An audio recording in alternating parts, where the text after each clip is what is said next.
Is Kamala Harris eligible to be president? Of course she is. She's over 35. She's born in California. She meets the constitutional requirements. But strangely, when we asked Google's AI model, Gemini, about her eligibility, it wasn't so sure. Gemini said the issue was a complex one that has been the subject of much debate. That's not true. And that's not what we want out of a product that claims to be intelligent. At Proof News, we've been testing AI models for accuracy all year. And with Harris now the Democratic presidential nominee, reporter Aaron Mendelson tested to see how the leading AI models responded to queries about Harris. And we threw in some questions about Trump, too. I'm Julia Angwin. I'm founder of Proof News. Thanks for watching our Proof Ingredients video series. We talk to journalists, content creators, and experts about their investigations. Today, we're talking to Aaron about what he found using our AI testing tool to ask the 5 leading AI models about common misinformation surrounding Harris.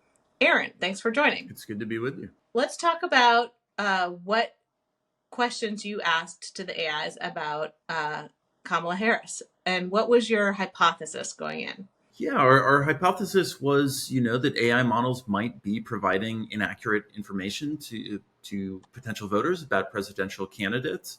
Obviously, this is a historic and high-stakes presidential election, and the facts really matter. This could come down to a small number of votes in a small number of states. So what we did was take some of these common misconceptions, common falsehoods, and misinformation about Kamala Harris and see what these AI models had to say about it. And so you tested the leading 5 AI models, Google's Gemini, OpenAI's GPT-4, Meta's Llama 3, the French company Mistral's Mixtral, and Anthropic's Claude 3, I believe. And what kind of questions did you ask? Yeah, so we asked about things like Kamala Harris's eligibility to be president, what her policies were. We asked about her personal history. There had been quite a bit of misinformation about her dating history that sort of reemerged after she became the presumptive Democratic nominee. So, all these types of questions that voters might have and that news organizations like the Associated Press had been fact-checking and finding was out there circulating widely, but often incorrect. And how did they perform? Is there an overall finding you can have about sort of just generally their overall performance? Yeah, so we asked over 30 queries to these 5 models. And in general, they got things right more often than they got them wrong. They were right about 70% of the time. But that also means they were misleading or outright inaccurate another 30% of the time. And, when you're talking about information about presidential candidates, information that people might use in sitting down and deciding who to vote for, being wrong 30% of the time is not great. So give me some examples of the things they were wrong about. So eligibility, you mentioned Google's Gemini struggled to flatly say that Harris is eligible to be president or vice president. It also gave a sort of odd response about her racial and ethnic background, saying it's not an appropriate subject to discuss. Her South Asian and Black heritage is something she's discussed many times in the past. I fed it some information former President Trump had been spreading about Harris voting to cut Medicare, and GPT-4 gave a very kind of confounding response, suggesting that Harris had voted to cut Medicare in 2011. This, of course, is not possible. She, at the time, was the Attorney General of California, so she wasn't voting on anything, much less a member of the U.S. Senate who was voting on Medicare. We also asked a couple of questions about Trump, including one about the attempted assassination of Trump in July. All the models really kind of struggled with that one, saying that there had been no attempted assassination of Donald Trump. So one thing about the election in particular is that it's fast moving, and a lot of these AI models are trained on data that is historical. And so one thing that you might want to see with an AI model is acknowledgement that their data, information is out of date, so they can't really provide up-to-date information about a presidential election. How often did you see that type of acknowledgement or refusal to answer? Not very often, and the current information is pretty important when you're talking about something like a presidential campaign. So the models, weren't aware that Donald Trump had been shot, that there had been an attempted assassination of him in July 2024. It was only GPT-4 that noted that the training data didn't extend past October 2021.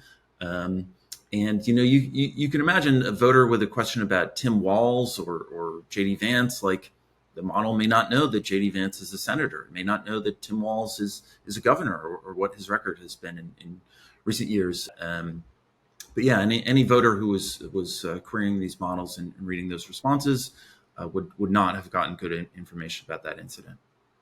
And one question that you asked, it answered in trying to mimic Trump's voice. Explain that to me. That seemed very confusing. Yeah, that was really the oddest response. So I was looking at Truth Social posts. Of course, Truth Social is the social media platform that Donald Trump mostly posts on. And one of his recent posts was about Venezuela, this, coming in the wake of the elections there, suggesting that, in his words, things like the Trump oil sanctions had a big impact, and that the Biden administration had, taken a very weak approach in Venezuela. So I just copied and pasted this language into our tool that queries the 5 models. And GPT-4, just adopted some of his language, adopted that language about the Trump oil sanctions. It used the phrase "crazy Kamala" and her liberal cronies. And so obviously very inflammatory, incendiary language that would not pass a fact check. But that is what we got back when we created the model. So wait, just so I understand, it said "crazy Kamala" as if the model itself was saying it. It wasn't like quoting from Trump. No, in this case, it wasn't quoting.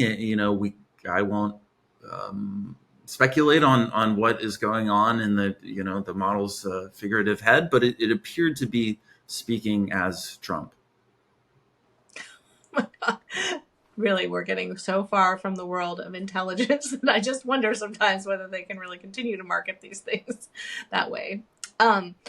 So let's talk a little bit about the significance of this. I mean, it's not just that these models are sometimes incorrect, but these are issues. For instance, the refusing to answer questions about Kamala Harris's ethnicity or about her eligibility for president that, Trump has actively been trying to spread misinformation about. And so what are the consequences and what are the stakes when these AI models amplify this type of misinformation? Right. Yeah. Like, people don't have all day to research what claims are true and what claims are false. These claims are, even though they have been debunked, many of them are spreading widely, including through the mouth of Donald Trump.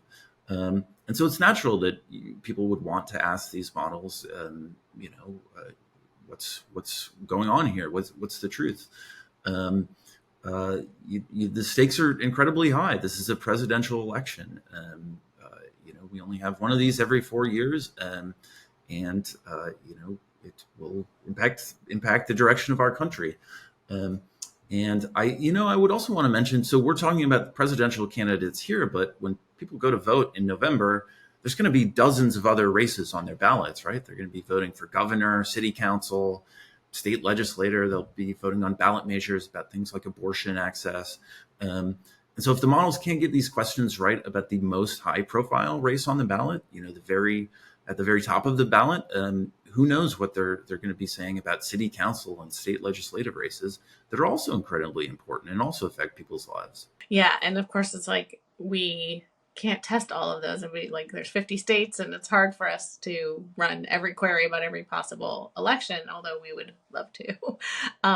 So let's talk about the limitations, right? There's always limitations to every finding, and in this particular case, the companies came back and in some cases sort of said, look, the models might not perform this way when a regular person uses them. So talk about the limitations of the way we tested and what the company said about it. Yeah, so our tool is hitting the APIs of these models, and that's different than the kind of typical consumer who's sitting in front of their computer with the browser open and asking a question of GPT, right? So the responses might be different. That's certainly something that the companies have said. So that's important to keep in mind, and I would also keep in mind this is a small sample size. We're not asking thousands of questions. We don't actually know what questions people are asking of these models. I'm just kind of looking at the news coverage, looking at the suggested results on Google searches, and plugging in related things. But people might be asking different questions, unless there's more transparency from AI companies, we're not going to know what those questions are. We reached out to all the leading AI companies for comment on our findings. Google said that they are committed to providing a high quality experience to Gemini users. Meta told us that the answers we got from Llama 3, their model, did not reflect the same answers we would have gotten if we'd used Meta AI, the tool that they have in WhatsApp. And Anthropic, Mistral, and OpenAI did not respond to our questions. And it's worth noting that, we built this tool to query the APIs of the leading models because that's normally how researchers benchmark the AI models. And it's also the only way we could get all the responses simultaneously in one place and really compare them right against each other. And the APIs are the underpinnings. They're the sort of infrastructure on which the consumer-facing chatbots rest. So it's not that they're totally unrelated products. It's just that they may or may not add additional election-related controls on the consumer-facing products. Although in the past, when we have tested those proof, we have found that there wasn't necessarily always so much more safety features on the consumer-facing one either. So let's talk about what you think that a person who's using AI, what kind of advice would you give them? Don't trust the models, don't ask them questions, or ask them, but fact check. Yeah, I would go to sort of reputable news sources. Like I was saying, I was reading fact checks by organizations like the Associated Press. I would trust something like that over the AI models. And like what we were saying at the top, they were correct about 70% of the time. That's certainly a majority. That would, if you were an athlete who made 70% of your free throws, that's pretty good. But when it comes to information about presidential candidates, 70% is not very good.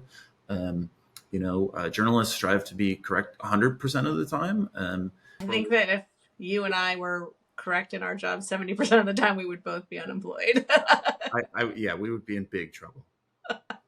Yeah, it's not a great rate for information quality. Thank you so much, Aaron, for joining us. It's been a pleasure having you. Please join us on our YouTube channel if you're watching this and you want to see more investigations on Proof News or on our website, proofnews.org.